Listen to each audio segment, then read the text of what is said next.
അങ്ങനെ ദൈവം തന്നെ അവിടെ ഒരാടിനെ കൊടുക്കുകയും മകനു പകരം അബ്രാഹം ആ ആടിനെ ബലിയർപ്പിക്കുകയും ചെയ്തു. പിന്നീട് ഈ കുഞ്ഞാടിനെ കാണുന്നത് ഇസ്രയേൽ ജനം ഈജിപ്തിലെ അടിമത്തത്തിൽ നിന്നും കാനാനിലേക്ക് പുറപ്പെടുന്ന സമയത്താണ്.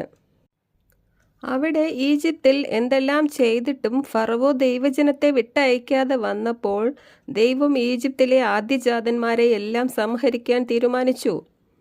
എന്നാൽ ഇസ്രയേൽ ജനം സംഹരിക്കപ്പെടാതിരിക്കാൻ അവർ ഓരോ കുടുംബവും ഒരു കുഞ്ഞാടിനെ അറുത്ത് അതിൻ്റെ രക്തം അവരുടെ വീടിൻ്റെ കട്ടിളക്കാലുകളിലും മേൽപ്പടിയിലും തളിക്കണമായിരുന്നു. ഇങ്ങനെ കുഞ്ഞാടിൻ്റെ രക്തം കാണുന്ന വീട്ടിലെ മക്കൾ മാത്രം സംഹരിക്കപ്പെടില്ലായിരുന്നു.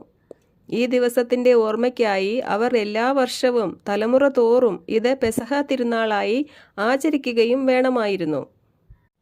ദൈവം പ്രൊവൈഡ് ചെയ്യുന്ന ഒരു പെസഹ കുഞ്ഞാട് അവരുടെ പാപങ്ങൾക്ക് പരിഹാര